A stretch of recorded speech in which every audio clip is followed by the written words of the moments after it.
من دعا سواك إلها أنت أعلى وأمجد لك الخلق والنعماء والأمر كله وإياك نستهدي وإياك نعبد وصلى الإله ومن يحف بعرشه والطيبون على المبارك أحمد.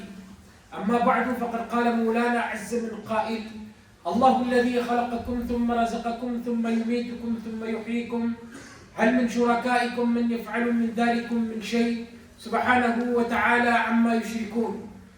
On remercie Allah tabaraka wa ta'ala et on le glorifie. Allah Jalla Jalaluhu est un Seigneur qui mérite d'être remercié. Et si jamais on est reconnaissant envers lui à travers les biens qu'il nous a ordonnés, de par sa grâce et sa miséricorde, et en guise de récompense, il nous augmentera en bienfaits. Et s'il décide de le faire, personne ne peut s'opposer à ce commandement. La mu'aqqiba li hukmihi. Il nous augmentera en bienfaits d'une manière qui est digne de sa majesté à lui subhanahu wa ta'ala. وَإِذْ تَعَذَّنَ رَبُّكُمْ لَئِنْ شَكَرْتُمْ لَأَزِيدَنَّكُمْ وَلَئِنْ كَفَرْتُمْ إِنَّ عَذَابِي لَشَدِيدٌ. Et lorsque votre Seigneur proclama لَئِنْ شَكَرْتُمْ, si vous êtes reconnaissant, لَأَزِيدَنَّكُمْ, certes je vous augmenterai en bienfaits. Et si nous sommes ingrats envers Allah tabaraka wa ta'ala à travers les biens qu'il nous a octroyés, alors Allah tabaraka wa ta'ala, en guise de justice, il va nous reprendre ou réduire tous ces biens en question.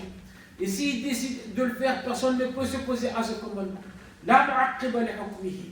Et des exemples comme ça, on en a plein, pas la peine d'en citer.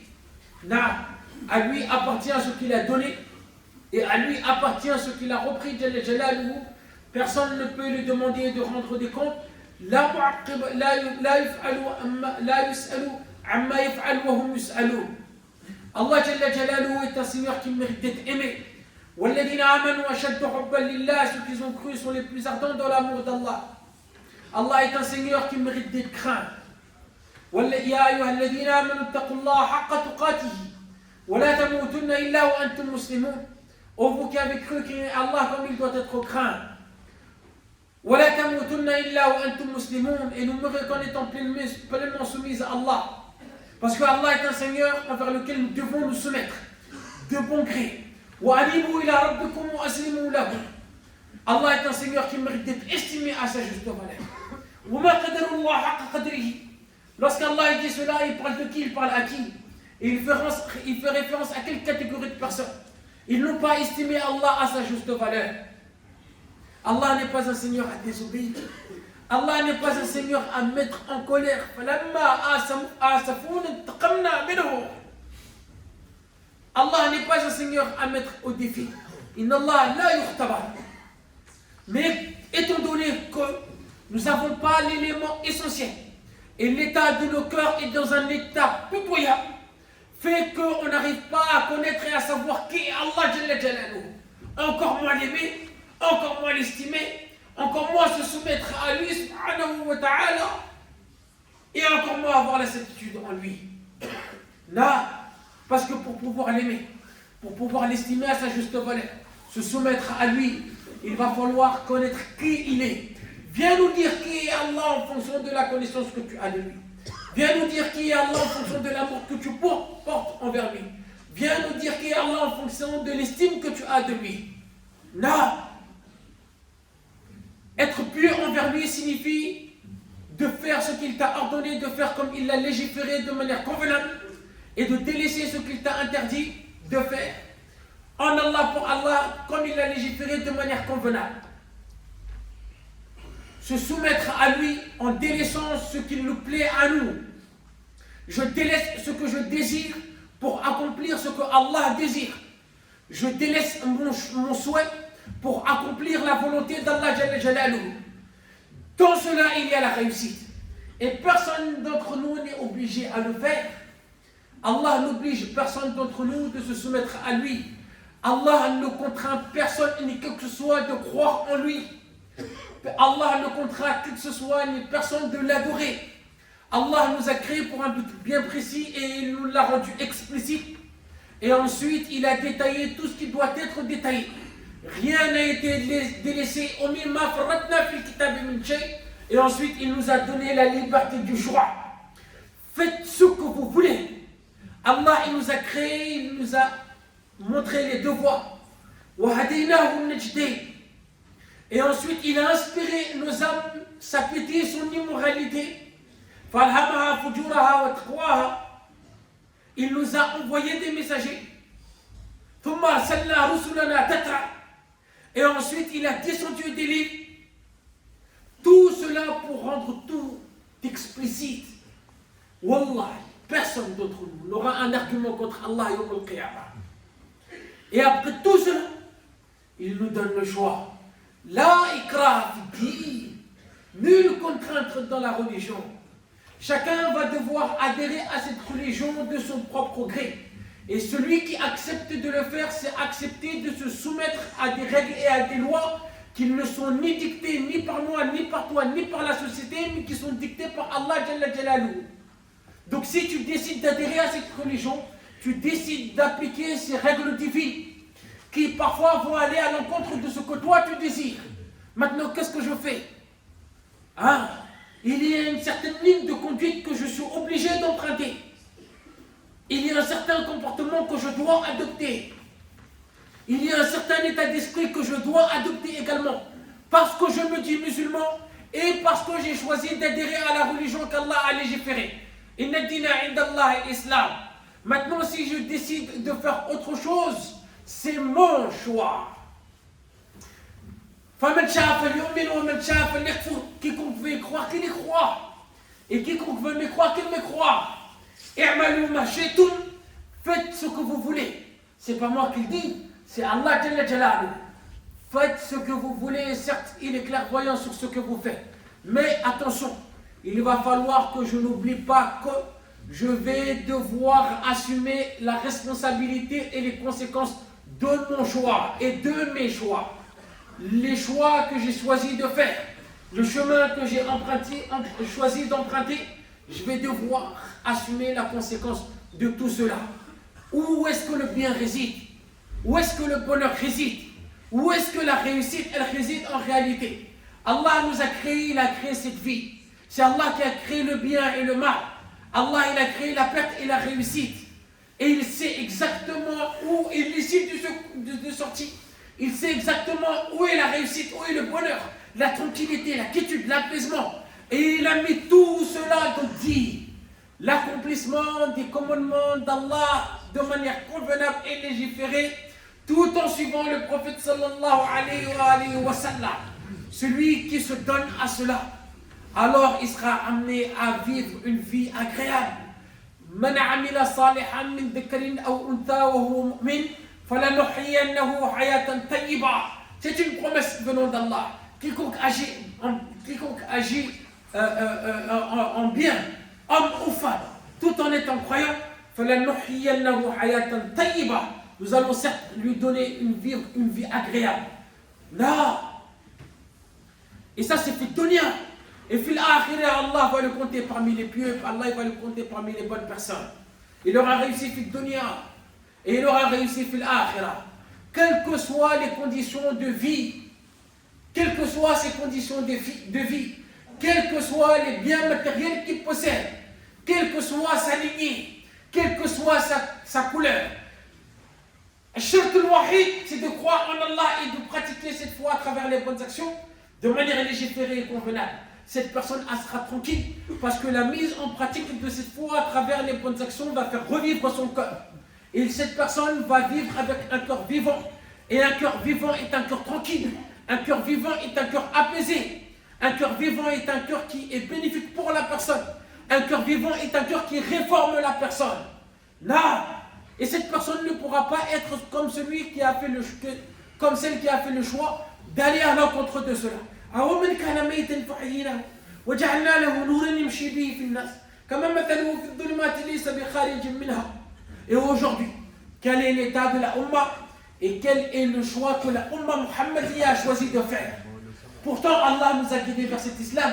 Mais est-ce que on a la volonté de mettre en pratique cet islam? Et même si c'est le cas, comment on le fait?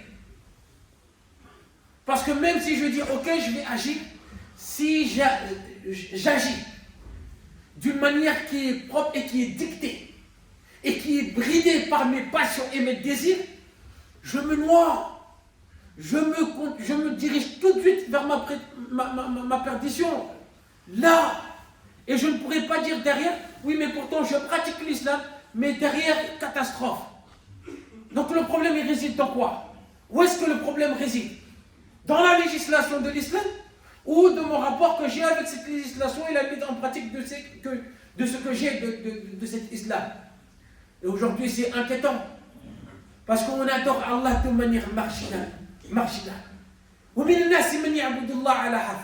Je pioche de la religion ce qui me plaît. Je fais ce qui me convient.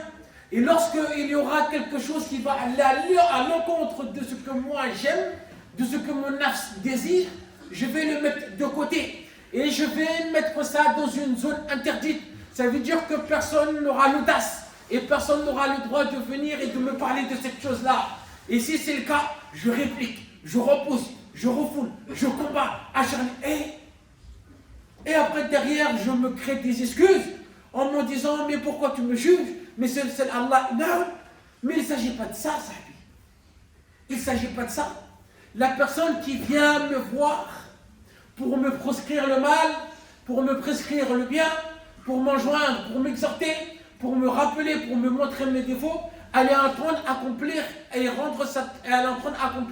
sa responsabilité. Et elle est ainsi que la tienne. هذه الأمة المحمدية كنتم خير أمة أخرجت للناس. C'est ma responsabilité, c'est la tienne. تأمرون بالمعروف وتنهون عن المنكر وتعاونوا على البر والتقوى. C'est sa responsabilité, c'est la mienne également. ادعوا إلى سبيل ربك بالحكمة والموعظة الحسنة. C'est sa responsabilité, c'est pour ça qu'il vient me parler, et c'est aussi la mienne. وجادلهم بالتي هي أحسن. C'est sa responsabilité aussi et la mienne. ادعوا إلى ربك. C'est sa responsabilité et c'est la mienne. Et c'est pour ça qu'il est en train de le faire. Il n'est pas en train de me dénigrer. Il n'est pas en train de me rabaisser. Il n'est pas en train de me juger. Il est en train de m'indiquer quelque chose que je dois rectifier. Et si j'accepte cela et que je le mets en pratique, ça va se transformer en bien pour moi et pour la Ummah. La première génération, ils ont compris cela. Omar ibn Khattab radiallahu anhu, mais c'est qui cet homme-là? Et c'est quel personnage? Allah Azza wa Jalla l'a agréé. Allah l'a honoré. Il était aimé d'Allah. Il était aimé du prophète. Il était aimé des croyants. Il avait un statut pas possible. Sur Omar en question, il y a quelqu'un du membre de sa communauté qui est venu le voir et lui dire « Ittaqillah, crains Allah ». Il l'a accepté, il l'a agréé. Et quand on vient lui rapporter ses défauts, il le prend mal, abadan. Et jusqu'à ce que lui-même il dit qu'Allah illumine une personne qui m'a rapporté mes défauts. Parce que la personne veut du bien pour toi. Et aujourd'hui, c'est ce qui nous fait mal. C'est ce qu'on ne veut pas. Je ne veux pas qu'on touche à un point sensible. Je ne veux pas qu'on mette le doigt sur mes défauts. J'ai pas envie qu'on me corrige. J'ai pas envie qu'on me fait de rappel. J'ai pas envie qu'on m'exhorte par rapport aux échecs que j'ai eus et aux manques que j'ai eus. Mais comment je vais réussir dans ce cas-là? Comment je vais réussir? Ista'anna billah. Ista'anna billah. Allahu al-musta'an. Qu'Allah fasse en sorte qu'on ne soit pas déçus par nous-mêmes yawm al-qiyamah. De nos jours, la parole prophétique se réalise en nous. L'islam a commencé comme quelque chose d'étranger et elle finira comme telle. On comprend cela à travers les propos du prophète sallallahu alayhi wa sallam. Et il dit Touba lil ghuraba. Touba lil ghuraba. Parce que cette personne qui va venir appliquer les commandements d'Allah comme Allah l'a légiféré, cette personne va devenir étrangère dans le quartier, dans le peuple, dans la famille, dans la cité, dans le pays. Elle va être bizarre. Et on va dire qu'elle n'est pas comme les autres. Mais qui est bizarre en réalité? Celui qui est comme Allah a voulu qu'il soit et qui met en place les commandements d'Allah tabaraka wa ta'ala, ou celui qui va à l'opposé de cela. Et aujourd'hui, ceux qui sont à l'opposé de cela sont tellement nombreux que celui qui applique les commandements d'Allah devient quelqu'un d'étrange. Et il devient quelqu'un de radicalisé, quelqu'un qui est dur. Nous dit, et il dit cela par shahawat, que les shahawat. Shahawat. Hein. Heureusement que le jugement n'appartient pas aux humains. Inil hukmu illa lillah. Et maintenant on diverge. Non, c'est comme ça qu'il faut être. C'est comme ça qu'il faut être. C'est comme ça qu'il faut être. Non, non, Allah. Innaka mayyitun wa innahum mayyitun. Thumma innakum yawm al-qiyamati 'inda rabbikum taqtasimun. Et là, on verra qui était sur le droit chemin. Mais malgré que je suis à côté de la plaque, au fin fond de moi, ma fitra me dit que attention, attention, soit je décide de prendre conscience, ou soit je décide de baisser la tête et de foncer tout droit dans le mur. Hein? Et pourtant Allah nous montre les choses. Cette personne qui est comme Allah a voulu qu'elle soit, elle vit d'une manière tranquille. Allah lui accorde ses bénédictions, son assistance, son soutien. Et nous, on est là de l'autre côté de la barrière. On veut avoir la même chose. Mais ce n'est pas possible. Je veux être comme celui qui est assidu à ses prières, alors que moi, je zappe mes prières. Je veux être comme celui qui jeûne, alors que je ne jeûne pas. Je veux être comme celui qui réconcilie les liens de parenté, alors que moi, je romps les liens de parenté. Je veux être comme celui qui délaisse ses désirs, alors que moi je suis mes désirs et mes passions, et c'est en train de me mener à la perdition. Je veux être celui qui s'est abstenu du mensonge, de l'alcool, de la bière, de la cigarette, des jeux d'hasard, de la trahison. Je veux être comme lui, avoir les mêmes hasanats, avoir les mêmes barakats et avoir la même assistance venant d'Allah, avoir la même quiétude, avoir le même cœur, avoir la même récompense, avoir la même destinée au Qiyamah. Là,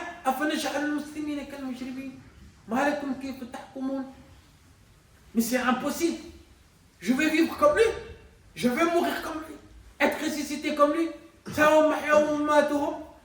C'est impossible, ça colle pas. Ça ne colle pas. الكيس من دان نفسه وعمل لما بعد الموت والعاجز من أتبع نفسه هواه وتمنى على الله الأماني.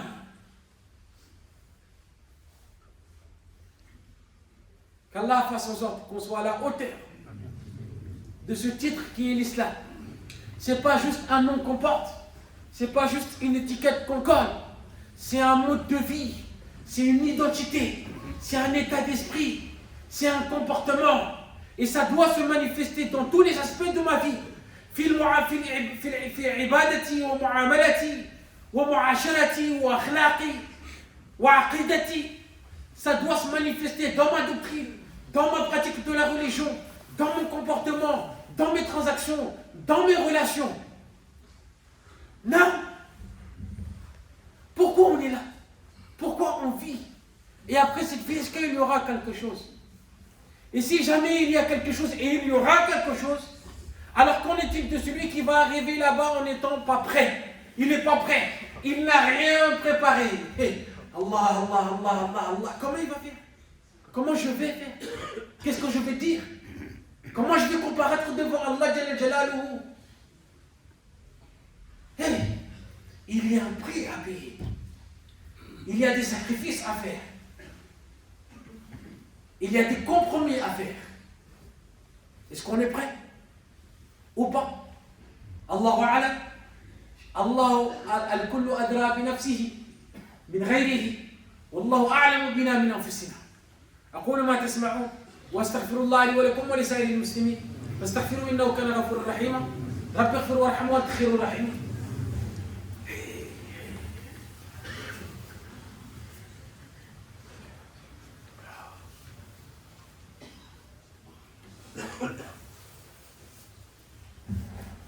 الحمد لله رب العالمين وصلى الله على أشرف الأنبياء والمرسلين وعلى آله وصحبه أجمعين ومن تبعهم بإحسان إلى يوم الدين.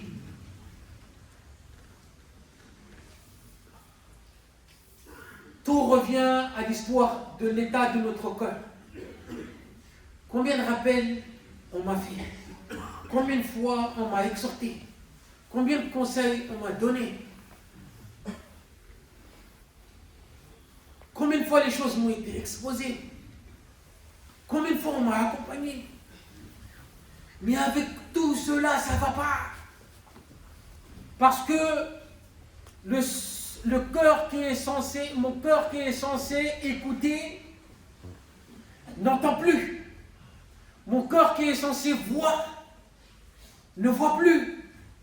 Mon cœur qui est censé raisonner, ne raisonne plus. Et il est voilé de par les péchés que je commets. Et je continue dans cette lignée, dans cette lancée. Comment je vais m'en sortir et comment je vais réussir? ألم يأن للذين آمنوا أن تخشع قلوبهم لذكر الله وما نزل من الحق. N'est-il pas temps pour ceux qui ont cru que leur cœur frémisse à l'évocation d'Allah, وما نزل من الحق, et devant ceux qui étaient descendus comme vérité? Jusqu'à quand? Je vais rester comme ça jusqu'à quand? Jusqu'à ce que les choses vont commencer? Jusqu'à ce que la mort va venir frapper à ma porte? Parce que c'est là que ça va commencer. La mort est une étape qui achève une vie éphémère. C'est la fin d'une vie éphémère et le début d'une vie éternelle. Et maintenant, quand la mort va venir, et c'est là que je vais prendre conscience et que je vais me rendre compte qu'en réalité j'étais à côté de la plaque. Parce qu'il ne m'est jamais arrivé de me remettre en question, de me mettre face au miroir, de checker ma pratique religieuse. Est-ce qu'elle concorde avec ce que Allah veut? Est-ce qu'elle concorde avec ce que Allah a légiféré? De checker et de remettre en question tout mon mode de vie. Est-ce qu'il est comme il doit être? Et maintenant la mort elle est là. Je suis là devant cette mort-là et je me rends compte que je suis à côté de la plaque. Comment je veux faire? Marche arrière? Je ne peux pas. Et Allah ne va jamais m'accorder ce privilège. Hatta idha ja'a ahadakum al-maut qala rabbi irji'uni la'alli a'malu salihan fima taraktu kalla innaha kalimatun huwa qa'iluha wa min wara'ihim barzakhun ila yawmi yub'athun. Et lorsque la mort va venir à l'un d'eux, qala rabbi irji'uni, il dira Seigneur, faites-moi retourner. Entre parenthèses, fil dunya la'alli a'malu salihan. Il se peut que j'agisse en bien, fima taraktu, dans ce que j'ai délaissé. Mais c'est trop tard. Quand bien même qu'Allah il est rahim, quand bien même qu'Allah il est latif, quand bien même qu'Allah il est doux, il est généreux, il est miséricordieux, il est compatissant, il ne me donnera jamais cette deuxième chance. Abadan. Qu'Allah, jamais. J'ai délaissé quelque chose que j'étais censé faire. Et maintenant qu'il est trop tard, j'espère faire cette chose que j'ai délaissée. Qu'Allah. J'ai pas prié ou j'ai pas assez prié. J'ai pas prié de la bonne manière. J'ai pas jeûné ou j'ai pas jeûné de la bonne manière. Je disais pas les bonnes paroles. J'agissais avec un comportement qui est pas bon. Je rompais les liens de parenté. Je ne parlais plus à un tel parce qu'il y a une histoire d'égo froissé entre nous. Je fumais, je buvais. Je pratiquais les jeux d'hasard. J'avais que des mauvaises pensées. Je médisais, je trompais, je trichais. Je faisais un riba. Je forniquais et tout cela. Et maintenant qu'il est trop tard, je veux revenir en arrière pour rectifier tout cela et faire ce que j'étais censé faire. Qu'Allah. Et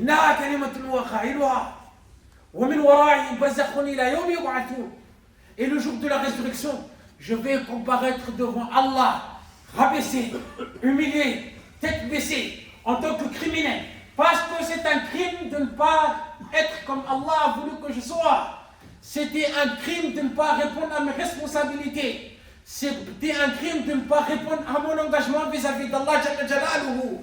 ولو ترى إذ المجرمون ناكسوا رؤوسهم عند ربهم ربنا أبصرنا وسمعنا فارجعنا نعمل صالحا إنا موقنون. Et tu verras les criminels comparaître devant leur Seigneur. Ils diront, Seigneur, nous avons vu, nous avons entendu. Farji'na, faites-nous retourner. Na'mal salihan, nous allons œuvrer en bien. Inna muqinun, nous avons maintenant la certitude. À quoi bon d'avoir la certitude maintenant, alors qu'Allah il t'a donné 1001 occasions d'avoir cette certitude fait dunya. Et أولم نعمركم ما يتذكر فيه من تذكر وجاءكم النذير.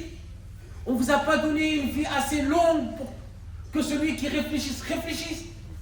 Allah il m'a donné 60, 40 ans, 50 ans, 20 ans, 25 ans. Ce timing d'existence fit dunya suffit pour que je réagisse et je fasse le nécessaire pour n'avoir aucun problème au Qiyamah, ni aucun problème avec Allah. J'ai joué, j'ai plaisanté, je me suis laissé distraire, je me suis laissé emporter par la vague, je me suis créé des excuses, je suis rentré dans un délire trompeux. Et là maintenant, Allah m'a donné assez de temps. Et les avertisseurs vous sont venus. Les avertisseurs nous sont venus. Allah nous a envoyé un messager. Un messager.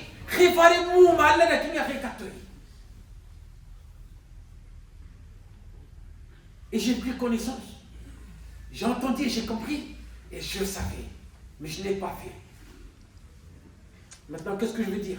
Il faut comprendre que l'échec Yawm al-Qiyamah est un échec éternel. La réussite de Yawm al-Qiyamah est une réussite qui sera éternelle. Le verdict, il sera éternel. Quand on dit éternel, c'est quelque chose qui n'a pas de fin. Ça n'a pas de fin. Ça ne finit pas. Ça veut dire la notion du mot éternel, je pense que notre cerveau ne peut même pas la conscientiser comme il se doit. On y pense, arrive un moment, on bloque le cerveau, ça y est. Ça ne finit pas. Ça ne finit pas. Et tout ce qui nous attend, ça commence à faire long. Hein. On va finir avec ça. C'est des simples, ce sont juste des étapes qui sont devant nous. Et tout ce que je viens de dire depuis le début jusqu'à maintenant, c'est des choses qu'on a déjà dites une fois, 2 fois, 3 fois, 4 fois. Et si ça nécessite qu'on redit la même chose et qu'on répète le même discours pendant 20 fois d'affilée, ou même plus, et on va le faire jusqu'à ce qu'on puisse comprendre et jusqu'à ce qu'on puisse comprendre la réalité de la chose et qu'on puisse passer à l'acte. Parce que jusqu'à présent, ce n'est pas le cas pour moi. Après, pour les autres, je ne sais pas. Ista'ana billah. Mais ce qui est sûr et certain, Allah ne fait rien au hasard. Rien n'est fait au hasard. C'est Allah qui administre toutes choses. Il fait les choses en fonction de sa sagesse infaillible. S'il nous a permis de mentionner ces paroles aujourd'hui, ou il nous a permis d'entendre ces paroles aujourd'hui, il y a une sagesse derrière. Il y a une sagesse derrière. Quelle est cette sagesse? Je ne sais pas. Mais en tout cas, je suis prévenu et je ne pourrai plus dire que je ne savais pas. Maintenant, soit ça va se retourner contre moi, ou soit ça va être à mon avantage. La foi en Allah, la mise en pratique de cette foi à travers les bonnes actions, de manière légiférée tout en suivant le prophète sallallahu alayhi wa sallam. C'est aussi simple que cela. C'est aussi simple que cela. Si on va à l'encontre de cela, qu'est-ce qui se passe? ومن أعرض عن ذكري فإن له معيشة ضنكا ونحشره يوم القيامة أعمى.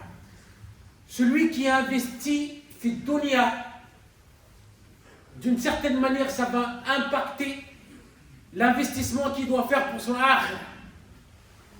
Et celui qui détruit son akhira, celui qui construit sa vie d'ici-bas au détriment de sa vie de l'akhira, alors sera certes perdant. Dans la foulée, qu'est-ce qu'Allah y fait? Parce qu'Allah est permis.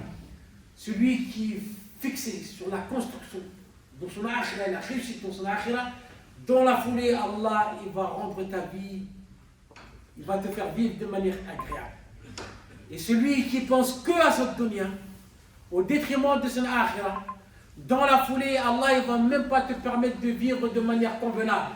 Tu seras gêné avec le cœur serré. Ma'ishatan danka. Wa nahshuruhu yawm al-qiyamati a'ma. Wa man ya'shu an dhikri ar-rahman nuqayyid lahu shaytanan fa huwa lahu qarin. Maintenant, viens me dire comment cette personne va être tranquille. Comment cette personne va être tranquille? Comment? Ça va être très difficile. Celui qui échoue في الدنيا va échouer في الآخرة. ومن كان في هذه أعمى فهو في الآخرة أعمى وأضل سبيلا. Et celui qui réussit في الدنيا va réussir في الآخرة. Et la réussite de l'Akhira consiste à quoi? Elle consiste au fait d'être introduit au paradis et être écarté de l'enfer. فمن زحزح عن النار وادخل الجنة فقد فاز وما الحياة الدنيا إلا متاع الغرور. Rendez-vous au commencement. Rendez-vous au commencement. Ça arrive bientôt et très rapidement. Lorsque la mort va venir frapper à la porte de chacun d'entre nous, c'est là que tout va commencer. Et les gens partent à une vitesse phénoménale. Tout à l'heure, on a prié sur le Papa Rachid. Tout de suite, on va prier sur le Papa Rachid. C'est qui le prochain? Qui? Moi? Toi? Lui? Elle? C'est qui le prochain? Parce qu'on va tous passer par là. Et la mort n'est pas un problème. C'est l'état dans lequel je suis au moment de ma mort, c'est là. Si c'est un problème ou pas. ربنا آمنا بما أنزلت واتبعنا الرسول فاكتبنا مع الشاهدين.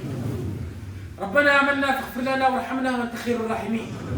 ربنا اغفر لنا ذنوبنا وإسرافنا في أمرنا وثبت أقدامنا وانصرنا على القوم الكافرين. ربنا إننا سمعنا مناديا ينادي للإيمان أن آمنوا بربكم فآمنا. ربنا فاغفر لنا ذنوبنا وكفر عنا سيئاتنا وتوفنا مع الأبرار. ربنا وآتنا ما وعدتنا على رسلك ولا تخزنا يوم القيامة إنك لا تخلف الميعاد. ربنا لا تزغ قلوبنا بعد إذ هديتنا وهب لنا من لدنك رحمة إنك أنت الوهاب. إنك أنت الوهاب. اللهم اهدنا واهد بنا وجعلنا سببا لمن اهتدى. اللهم ردنا إليك مردا جميلا. اللهم ردنا إليك مردا جميلا وآت نفوسنا تقواها وزكيها أنت خير من زكاها أنت وليها ومولاها. اللهم لا تسلطنا على أنفسنا ولا تسلط علينا أعداءنا. اللهم لا تجعلنا حجة على أنفسنا. اللهم لا تؤاخذنا بما فعلنا ولا تؤاخذنا بما فعل السفهاء منا. اللهم لا تردنا خائبين لا في الدنيا ولا في الآخرة. اللهم لا تردنا خائبين واغفر لنا أجمعين ولجميع موتى المسلمين الذين شهدوا لك بالوحدانية ولنبيك بالرسالة وماتوا على ذلك. اللهم اغفر لهم وارحمهم وعافهم واعف عنهم واكرم نزلهم ووسع مدخلهم واغسلهم بالماء والثلج والبرد ونقهم من الذنوب والخطايا كما ينقى الثوب الأبيض من الدنس. حفظك الله لنا وللأمة يا أمه وحفظك الله من كل سوء وبلاء. ورحمة الله عليك يا أبتي في الفردوس الأعلى بإذن الله مع النبيين والصديقين والشهداء والصالحين وحسن أولئك رفيقا. والحقنا بك في أعلى الجنان. والذين آمنوا واتبعتهم ذريتهم بإيمان ألحقنا بهم ذريتهم وما لتناهم من عملهم من شيء كل امرئ بما كسب رهين. وصلى الله على أشرف الأنبياء والمرسلين والحمد لله رب العالمين. On n'oublie pas également les projets, c'est le nôtre. Machallah, il y a des dons qui ont été faits, il y a l'effort qui est fourni. Alhamdulillah, on continue dans cette lancée. Allah veut nous donner un résultat qui est proportionnel à nos sacrifices. Et chacun il essaie de participer à la hauteur de ses moyens. Et nos biens les plus précieux sont ceux qu'Allah, ceux qui ont été